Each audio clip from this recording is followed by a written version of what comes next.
I'm pretty sure we've all had that experience of endlessly scrolling through a game store, unsure of which game is worth our valuable time and money. Well, if you consider yourself one of us, then you've come to the right place.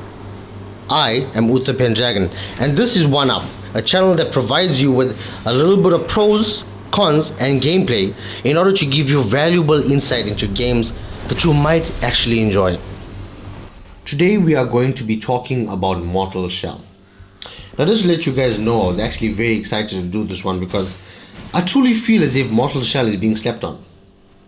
Developed by Cold Symmetry, a rather new developer, and by the looks of it, this is actually their first game. So armed with this information, you could imagine my surprise when the game delivered way more than my expectation. Now, just like everyone else that stumbled upon this game, the only reason why I actually played it is because it looked very Souls-like. But only upon playing the game did I realize I couldn't have been further from the reality. The game actually feels fresh and new. It offers so many unique ideas and concepts that seem way too ambitious for a indie-like action RPG which is set in a medieval sci-fi era, which only costed me $10.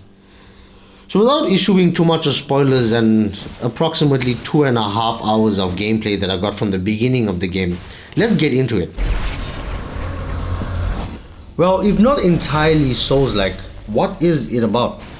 What is Mortal Shell? Well, to be honest with you guys, I really don't know. The game begins by introducing the player to the main protagonist, which is a guy slash monster looking like thing that came straight out of the game Scorn. After issuing you with the first weapon of the game, you're then put through a tutorial in which you're meant to die to its boss. You're then split out into the main game, in which you are presented with a dark and gloomy swamp-like area. Now keep in mind, this serves as the central hub throughout the game. After exploring the world for a little while, you'll find the main safe area, in which you are greeted by the main NPCs of the game. First being the old prisoner, a bird looking like dude who issues you the main objective of the game, which is to find the sacred lands of the revered, which is held by the main bosses of the game. Now the second NPC is when things get interesting.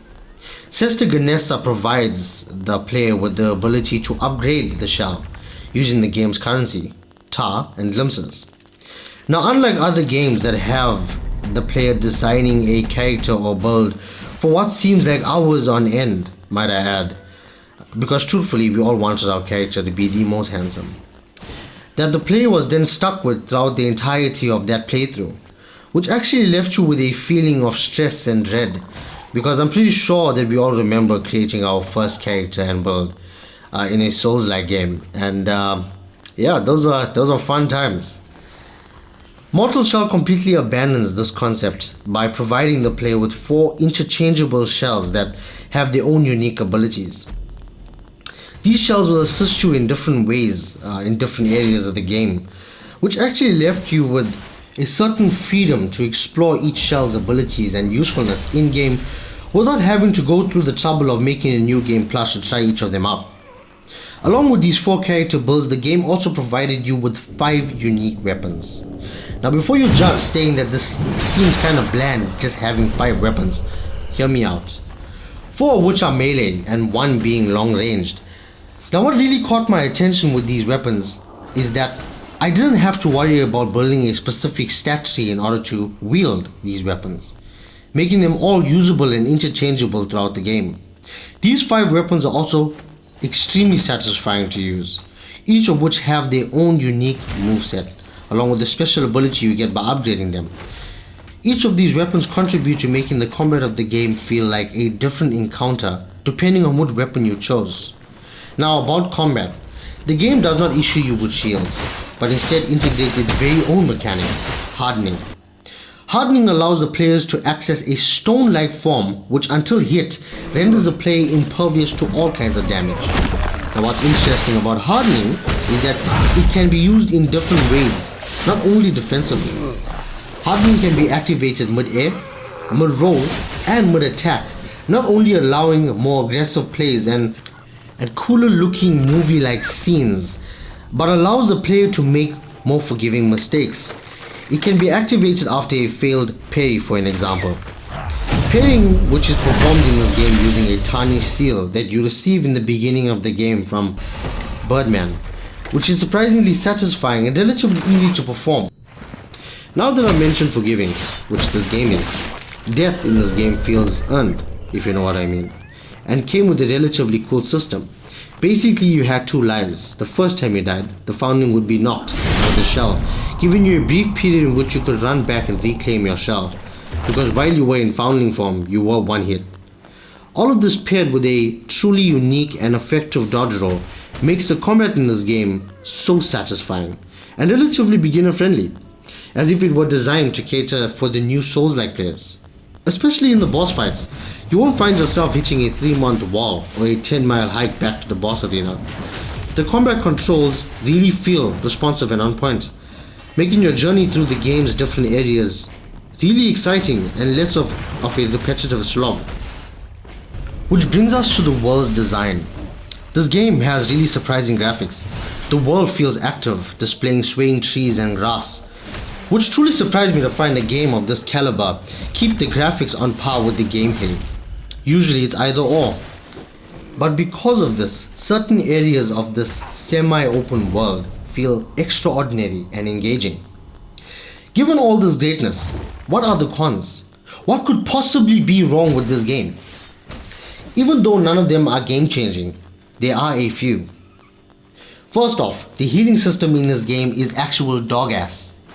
Unlike Estus flasks or grass, the game has mushrooms, which is its main healing item.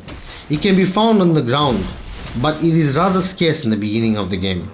Alternatively, you can buy healing from the merchant Vlas, or just siphon using the repose system. But truthfully, this game's healing system is just not my favorite. Secondly, the game lacks depth. Being able to fully complete it within 15 hours is not entirely what I mean either. The story is pretty thin. It really doesn't have the effect of staying with me, or making me feel interested in actually paying attention to what's going on, or trying to find out what the game's lore is heading to. You get bits and pieces of the story throughout the game, whether it be on a rock or from an item you picked up. But it truly feels as if the game's story has no consequence. The lack of story in this game is not being benefited by the lack of NPCs either. Even though most gamers dislike the empty, endless quests given by NPCs, but this game could have used a get a loaf of bread from me mum quest.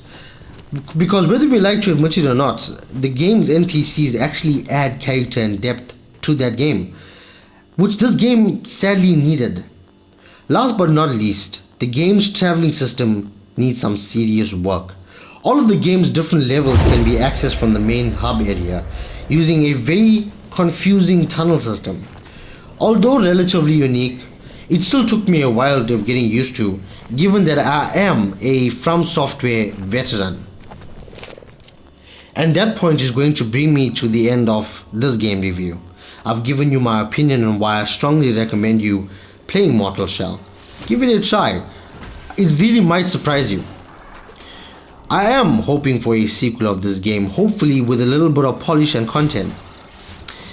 Well, if anything I said about this game piqued your interest and made you want to get your own copy, leave a like and subscribe. It helps me out a ton and it is free. Comment down below your experience on the game if you've played it, and also what game do you think I should be doing next. I'm with the Pendragon and this is 1UP, the most relatable game review channel.